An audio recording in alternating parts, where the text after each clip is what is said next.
சீனாவில் ஒரு பெரிய இந்தியாவில் இருக்க கிறிஸ்துவுக்காக முக்கியமாய் வந்து சாலைக்கு போறாங்க. சுவிசேஷ வேலை நாம் என்ன கிறிஸ்தவ தேசம் ஒரு வாஞ்ச இருக்குது. இந்த தேசம் ஒரு கிறிஸ்தவ தேசம் வாஞ்ச ஒவ்வொரு கிறிஸ்தவ பாஸ்டர் ஐயா அவர்களை அறிமுகப்படுத்த கிடைத்த பாக்கியமாக எண்ணுகிறேன். அவர்கள் ஒரு சிறந்த ஊழியத்தை கன்னியாகுமரி மாவட்டத்திலும் இந்தியாவின் பகுதியிலும் செய்து வராங்க. அவங்களுடைய ஜெகவா சால்வேஷன் சர்ச் இந்த ஸ்தாபனத்தினுடைய தலைமை போதகராக அவர்கள் இருந்து நூற்றுக்கணக்கான சபைகள் அவர்களுக்கு கீழ் இருக்கிறது. அவர்கள் அதன் தலைவராக இருந்து அவர்கள் இந்த தேவனுடைய வேலையை நிறைவேற்றி வருகிறார்கள். ஒரு எளிமையான வாழ்வு வாழ்கிற தேவனுக்காகவே தம் வாழ்க்கையை முழுசுமாக ஒப்பு கொடுத்த ஒரு நல்ல ஊழியர். அவர்களுக்கு குடும்பமோ உறவோ இவைகளை ஏற்படுத்தி கொள்ளாமல் கிறிஸ்துவுக்காக தன்னை அர்ப்பணித்து ஊழியம் செய்ய ஒரு நல்ல தேவதாசன். அவங்களுக்கு ஞாபகம் இருக்காது, பல ஆண்டுகளுக்கு முன்பு அவர்களோடு கூட அவங்க வீட்டில் போய் நான் தங்கியிருந்தேன். சமீப நாட்களாக நாங்கள் தமிழகம் முழுவதும் இருக்கிற ஊழியர்கள் எல்லாம் ஒன்று இருக்கிற பணியில் ஒன்று சேர்ந்து உற்சாகமாய் ஊழியம் செய்கிறோம். உண்மையாக ஐயாவருடைய லீடர்ஷிப் பார்க்கும்போது நான் ரொம்ப மகிழ்ச்சி அடைகிறேன். கன்னியாகுமரி மாவட்டத்தில் உள்ள எல்லா பெந்தகோஸ்த சபைகளும் ஒன்றாய் சேர்ந்து ஃபெடரேஷன் ஆஃப் பெண்டகாஸ்டல் சர்ச்சஸ் அப்படின்னு சொல்லி ஒன்றை ஆரம்பித்திருக்கிறாங்க.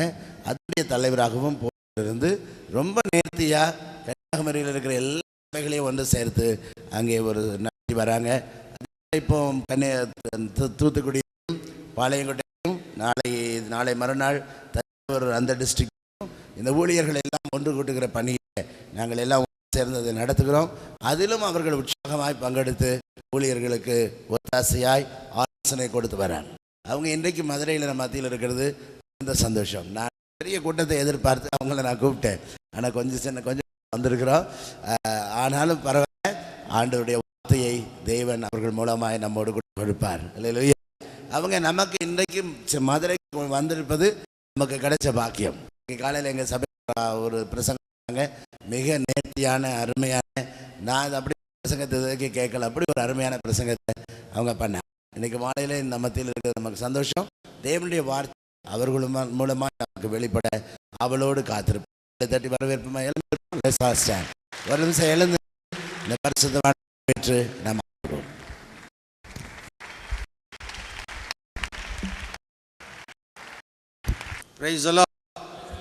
கர்த்தருடைய பரிசுத்தமுள்ள நாமத்திற்கு ஸ்தோத்திரம் உண்டாவதாக.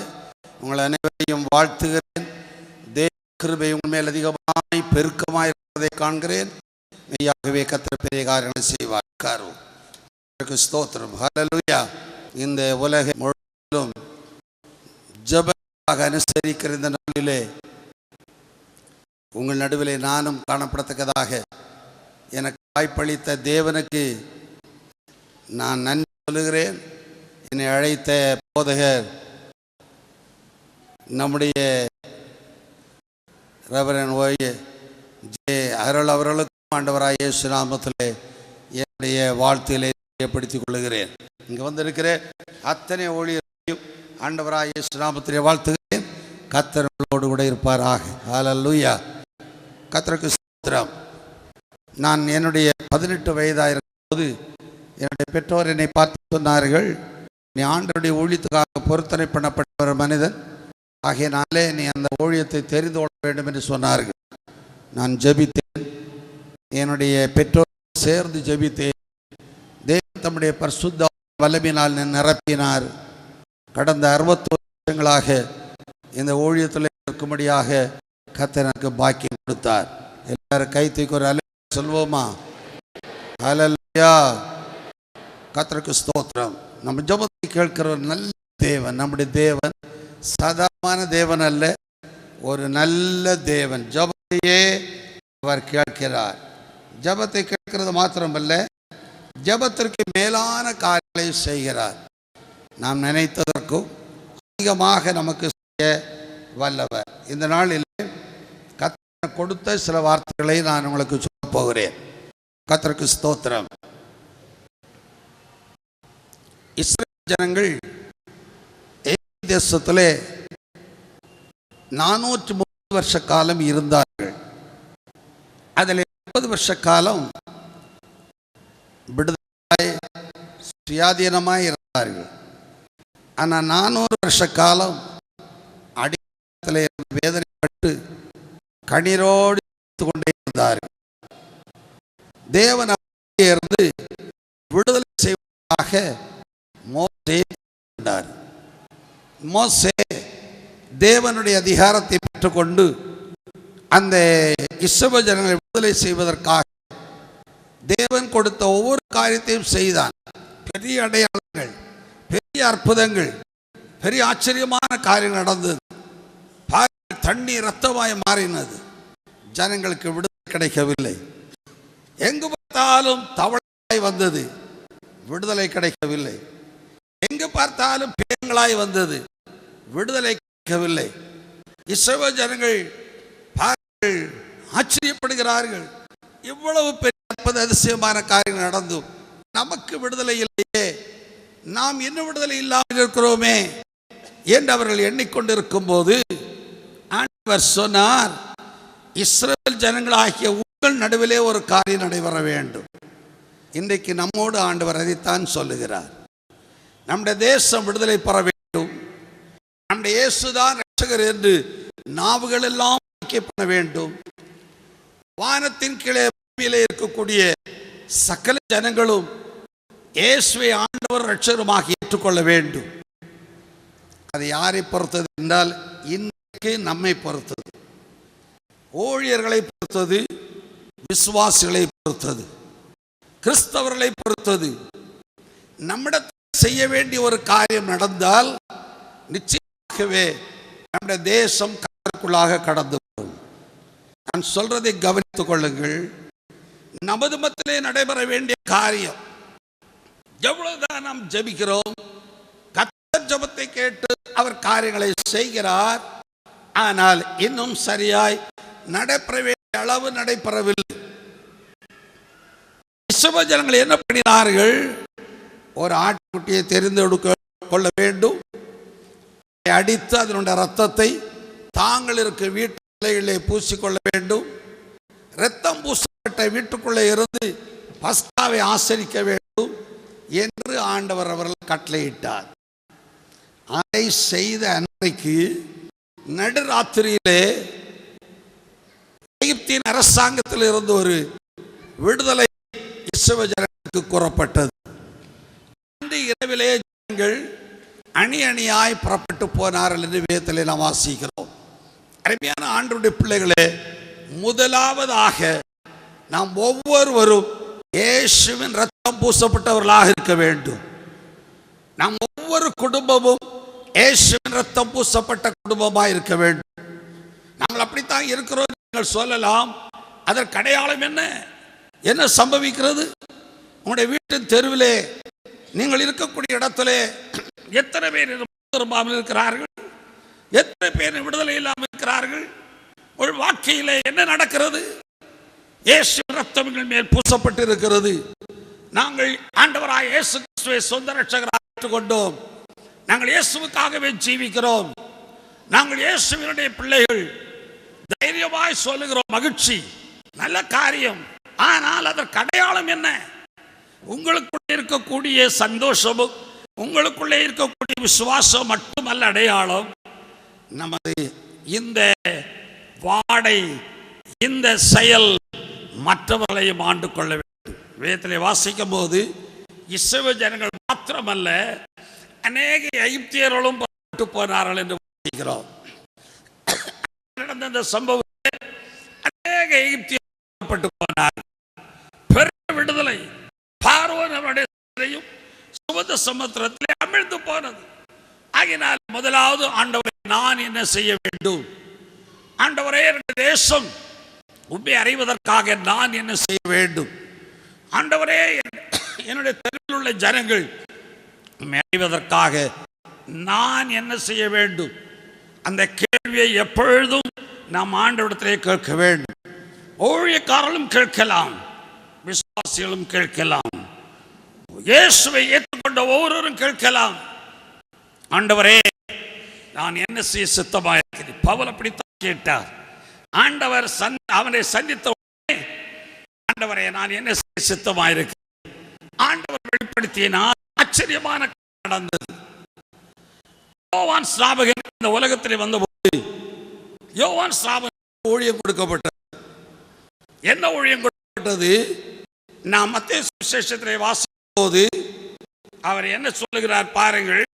அக்கினியினாலும் உங்களுக்கு ஞான ஸ்நானம் கொடுப்பார். நான் ஜலத்தினால் ஞான ஸ்நானம் கொடுக்கிறேன். எனக்கு பின்னாலே வருகிறவர் சாதாரணமானவர் அல்ல, மகா பெரியவர். அவருடைய பாதரட்சியின் வாரை கூட அவிழ்ப்பதற்கு நான் பாத்திரன் அல்ல.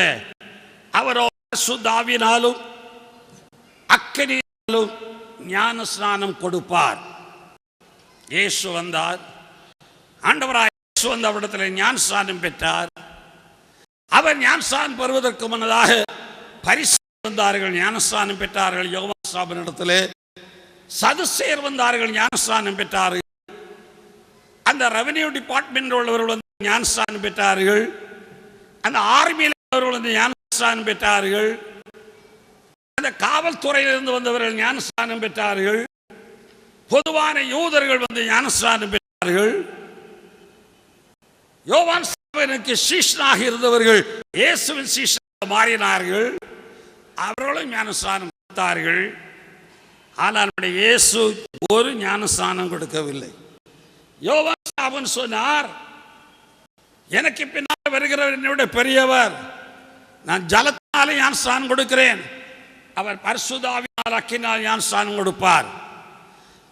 தண்ணீரில் ஞான ஸ்நானம் பெற்றவர்கள் அடுத்தபடியாக என்ன செய்ய வேண்டும்?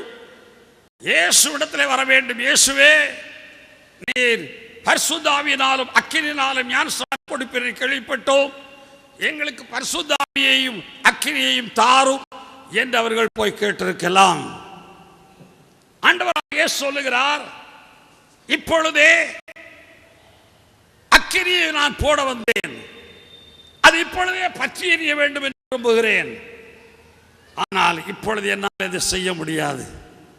காரணம் என்னவென்றால், என்னிடத்தில் நிறைவேற வேண்டிய ஒரு காரியம் இருக்கிறது.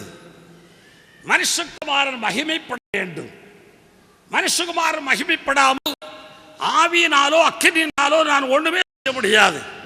பாருங்கள், ஆண்டவராய் இயேசு அவர் இந்த உலகத்திலே ஜீவித்திருந்த காலத்திலே யாருக்கும் ஆவியினாலோ அக்கினாலோ ஸ்நானம் கொடுக்கல. அவர் சொன்னார், சீஷர்களை பார்த்து கூறினார், நான் சிலுவையில் அறையப்படுவேன், மரணம் அடைவேன், அடக்கப்படுவேன், மூன்றாவது நாளில் உயிரோடு எழும்புவேன்.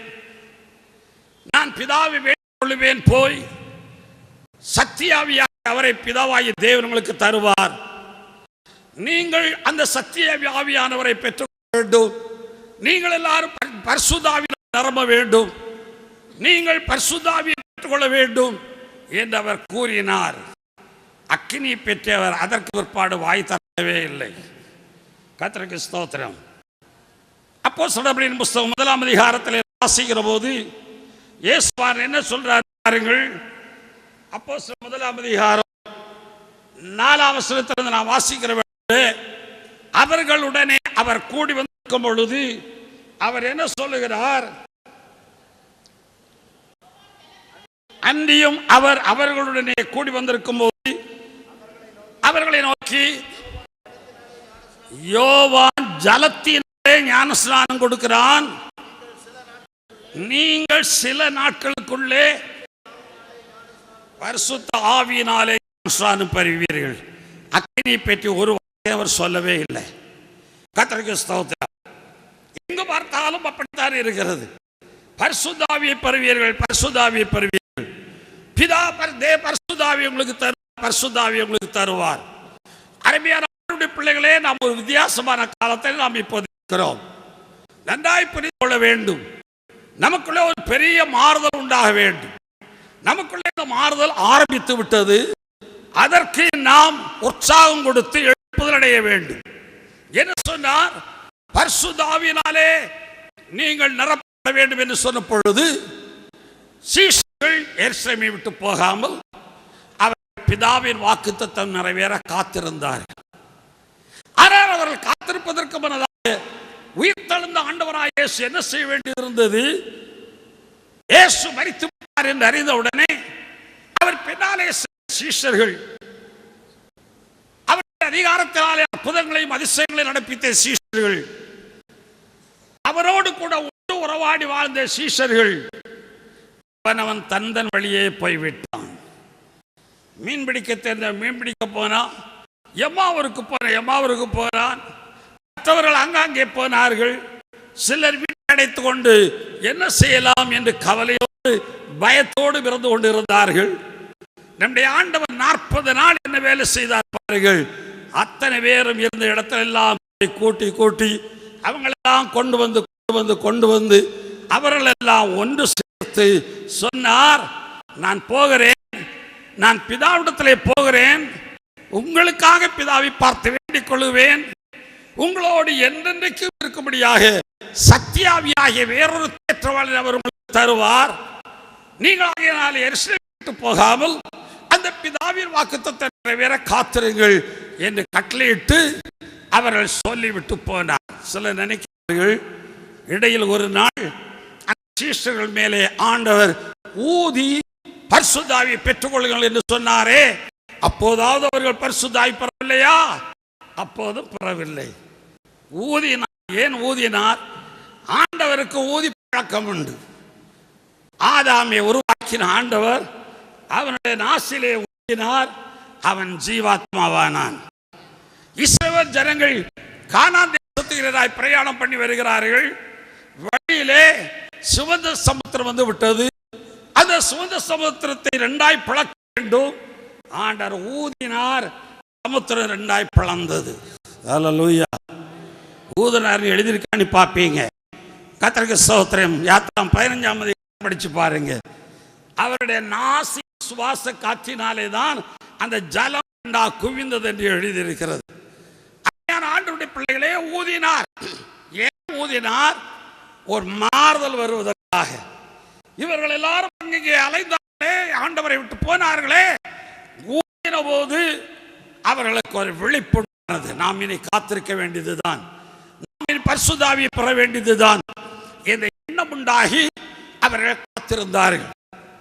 அவர்கள் காத்திருந்தது பொழுது அந்த இஸ்ரவேல் ஜனங்களுக்கு சாதாரண வருகிற ஒரு பெந்தைக்கோஸ்து நாளை போல இவர்களுக்கு ஒரு பெந்தைக்கோஸ்து நாள் வந்தது. பெந்தைக்கோஸ்துனா கிரேக்க வார்த்தை உங்களுக்கு தெரியும். 50 என்பதுதான் அதனுடைய பொருள். ஆகவே 50வது நாள் இவர்களுக்கு என்ன? 50வது நாள் இயேசு உயிர்த்தெழுந்த 50வது நாள். அவர்களுக்கு என்ன 50வது நாள்? பஸ்காவை முடித்து 50வது நாள். இல்லாவிட்டால் அறுப்பு பண்டிகை, அறுப்பு ஆரம்பித்த 50வது நாள்.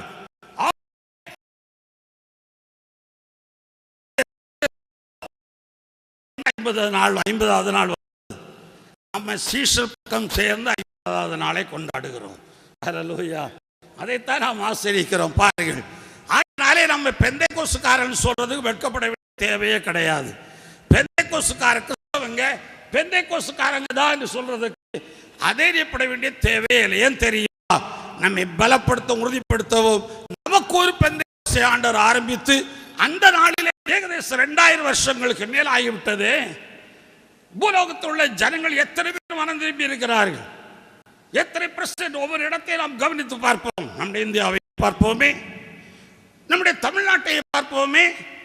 எல்லாரும் ரட்சிக்கப்படவும், எல்லாரும் சத்தியத்தை அறிகிற அறிவடையவும் அவர் சித்தமுள்ளவராக இருக்கிறார். 1144 மொழியிலே வந்திருக்கிறது. மற்றபடி சில்லறையான வேத பகுதிகள் 853 மொழியிலே வந்திருக்கிறது. ஆக கிறிஸ்தவ மார்க்கத்தின் புத்தகங்கள் இல்லாவிட்டால் செய்திகள் மொத்தம் 2426 மொழியிலே வந்திருக்கிறது. இன்னும் 4074 மொழியிலே இயேசுவை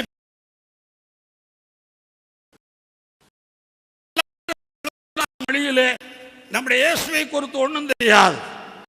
சொன்னாங்க அல்லவா, இயேசு என்னன்னு தெரியுமான்னு கேட்டால் தெரியாது. சரி, மாங்காயா தேங்காயான்னு கேட்கிறவங்களும் இருக்கிறாங்க பாருங்க. ஆகவே இவர்களுக்கு இனி ஆண்டவராக இயேசு அறிகிறது எப்படி? முதலாவதாக பரிசுத்த ஆவியானவர் இருந்த பொழுது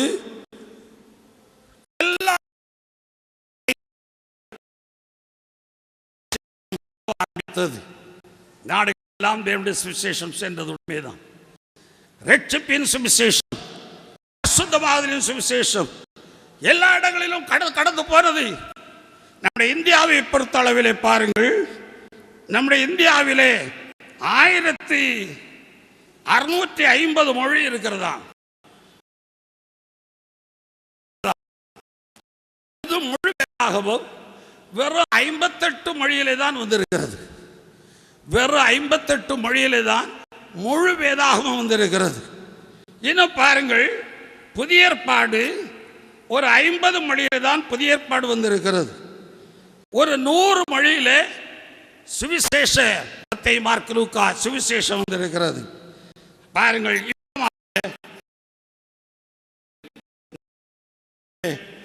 இனி எத்தனை மொழியிலே நம்முடைய ஆண்டவரை குறித்து வெளிப்பட வேண்டியது இருக்கிறது. ஆகவே அத்தனை பேருக்காகவும் நாம் என்ன செய்ய போகிறோம்? அத்தனை பேருக்காக தேவன் என்ன செய்ய போகிறார்? அடுத்த கட்டமாக நாம் பெற்றுக்கொள்ள வேண்டியது என்ன தெரியுமா?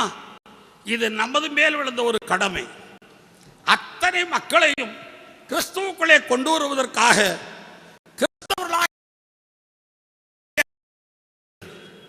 அன்றைக்கு இயேசுவோடு இருந்த அந்த சீஷர்களுக்கு ஒரு கடமை இருந்தது. இயேசுவை பின்பற்றியவர்களுக்கு ஒரு கடமை இருந்தது. என்ன? வானத்திலும் பூமியிலும் சகல அதிகாரம் எனக்கு கொடுக்கப்பட்டிருக்கிறது. நீங்கள் புறப்பட்டு போய் சகல ஜாதிகளையும் சீஷர்களாக்கி பரிசுத்தாவியின் நாமத்தினால் அவர்களுக்கு ஞானஸ்நானம் கொடுத்து நான் கைக்கொண்ட எல்லாவற்றையும் சொன்ன எல்லாவற்றையும் அவர்கள் கைக்கொள்ளும்படி அவர்களுக்கு உபதேசம் பண்ணுங்கள். உலகத்தின் முடிவதும்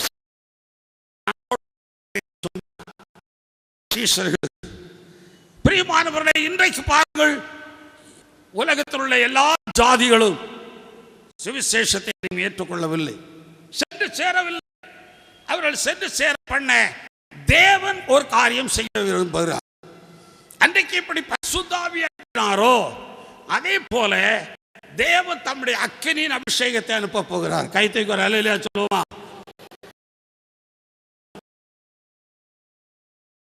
வந்த பொழுது எவ்வளவு வேலை நடந்திருக்கிறதோ அதை விட அதிக மடங்காக தேவன் பரலோகத்தில் அனுப்ப போகிற பரிசுத்த அக்கினியினாலே பெரிய ஒரு வேலை நடைபெற போகிறது. ஒரு பெரிய எழுப்புதல் வரப்போகிறது. நம்முடைய தேசத்திலிருந்தே அந்த எழுப்புதல் வரப்போகிறது.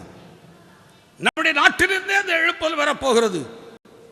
நம்முடைய நாட்டின் இந்த பகுதியில், தென் பகுதியிலிருந்தே இந்த எழுப்புதல் வரப்போகிறது. தேவன் தம்முடைய அக்கினியை அனுப்ப வேண்டும். தேவன் தம்முடைய அக்கினி அனுப்ப வேண்டும் என்றால் கிறிஸ்தவர்கள் என்ன செய்ய வேண்டும்? தேவன் தம்முடைய ஆவியை அனுப்ப வேண்டும் என்றால் அந்த சீஷர்கள் என்ன செய்தார்கள்? அவர்களை பார்த்து ஆண்டவர் சொன்னார், நீங்கள் காத்திருங்கள் என்று சொன்னார். அப்பொழுது பெந்தேகோஸ்து நாள் வந்த பொழுது அப்போஸ்தலர் 2ஆம் அதிகாரம் 1ஆம் வசனம் என்ன சொல்லுது? அவர்கள் எல்லாரும் ஒருமனப்பட்டு ஓரிடத்திலே வந்திருந்தார்கள். ஹல்லேலூயா. இங்கே பலதரப்பட்டவர்களாகிய நீங்கள் எல்லாரும் நாம் ஒரே இடத்திலே வந்திருக்கிறோம். ரொம்ப சந்தோஷம்.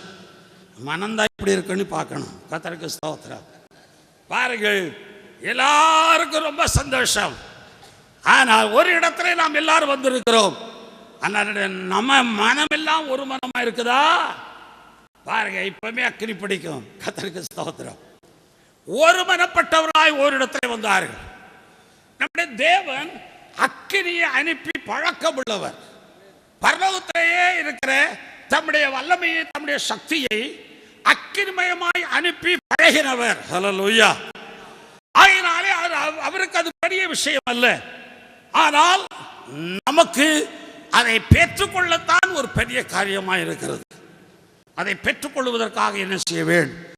ஒரு சில உதாரணங்களை நான் சொல்லி முடிக்க போகிறேன். தயவு செய்து கொஞ்சம் கவனிங்க.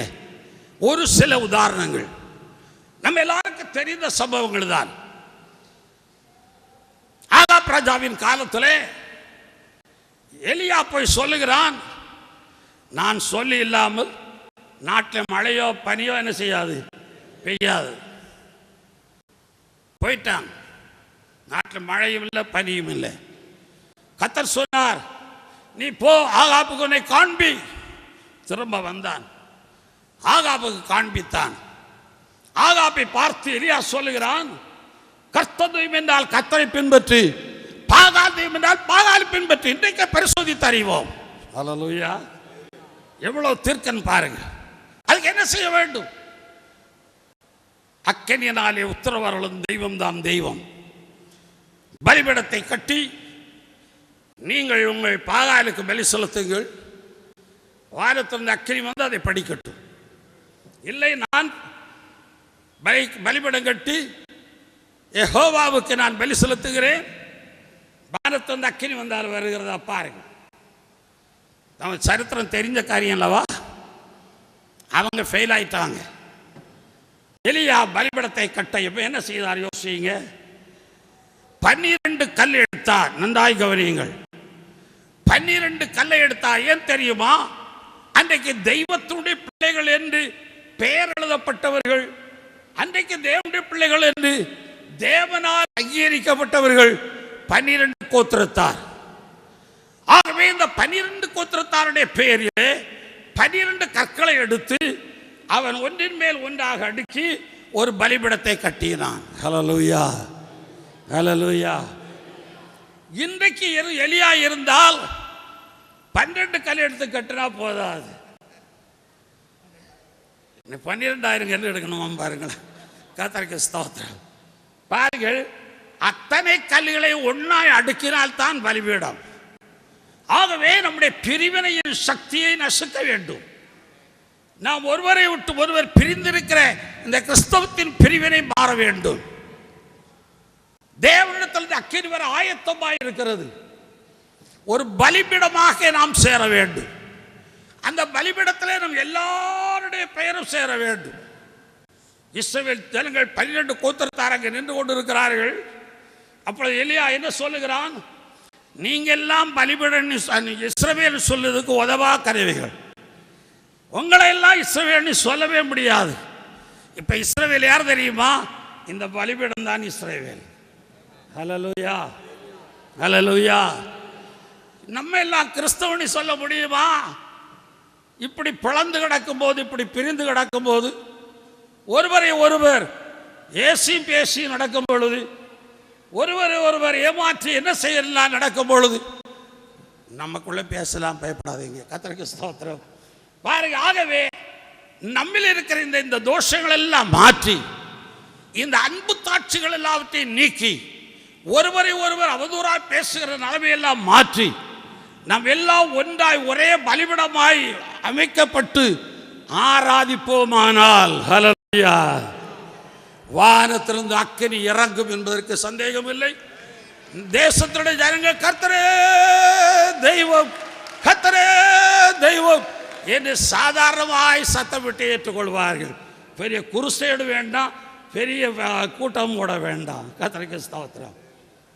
ஆட்டோமேட்டிக்காக ஜனங்களை ஏற்றுக்கொள்வாங்க. ஜனங்கள் தாராளமாக ஏற்றுக்கொள்வாங்க. நம்மிடத்தில் தான் இருக்குது, நம்மகிட்ட நடக்கணும். நம்மிடத்தில் இது நடக்குமா? கர்த்தர் சொல்லுகிறார் பாருங்க, நம்மிடத்தில் நடக்குமா? எல்லாரும் யோசிப்போம். வானத்திலிருந்து அக்கினி வர வேண்டுமா வேண்டாமா? ஜனங்கள் எல்லாரும் கர்த்தர் தான் தேவன் என்று சொல்ல வேண்டுமா வேண்டாமா? நம்ம எல்லாரும் இணைய வேண்டுமா வேண்டாமா? நம்முடைய ஒற்றுமை ஓங்க வேண்டுமா வேண்டாமா? நாம் எல்லாரும் ஒன்றுதான் என்று சொல்ல வேண்டுமா வேண்டாமா? அருமையான ஆண்டவருடைய பிள்ளைகளை பாருங்கள், இந்த ஒரு பெரிய அறிவு எங்க கன்னியாகுமரி மாவட்டத்தில் உள்ள இந்த பெந்தைகோஸ்துக்காரர்களுக்குள்ள எப்படியோ வந்துட்டுது. கர்த்தருக்கு ஸ்தோத்திரம். ஆகவே அவர்கள் எல்லாரும் ஒன்னா சேர்ந்துட்டாங்க. ஹல்லேலூயா. ஒன்னா சேர்ந்து முந்தையெல்லாம் தேவ ஊழியர் ஐக்கியம், பெந்தைகோஸ்தே ஊழியர் ஐக்கியம், என்னத்துக்கு ஒரு நேரம் நல்ல சாப்பாடு சாப்பிடலாம். கர்த்தருக்கு ஸ்தோத்திரம். ஊழியர் ஐக்கியம், அப்படி ஊழியர் ஐக்கியம் என்று நடந்தது. இப்போ அப்படி இல்லை. பெந்தைகோஸ்தே சபைகளின் கூட்டமைப்பு, அப்படி ஒரு அமைப்பு வந்து விட்டது. சபை விசுவாசிகள் மாத்திரமல்ல, சபையாரும், விசுவாசிகளும் சபையாரும் ஒரே கூட்டமைப்பு. அப்போ சிலருக்கு ஒரு பயம் இருந்ததுன்னு தெரியுமா? நம்ம ஆள் அவன் திருட்டு போடுவான், இவன் ஆள் அங்கே கோயிட்டு போயிடுவான், இவங்களை அங்கே கொண்டு போயிடும், அப்படி போயிடும். இல்லை, அது வரவில்லை. ஹல்லேலூயா. எல்லாரும் ஒன்றாய் இணையும் பொழுது, எல்லாரும் ஒருமரமாய் வரும் பொழுது இந்த திருடும் குணம் நின்று விட்டது. ஹல்லேலூயா. எல்லாரும் கைத்துக்கு அல்லேலூயா சொல்லுங்களேன். ஹல்லேலூயா, ஹல்லேலூயா.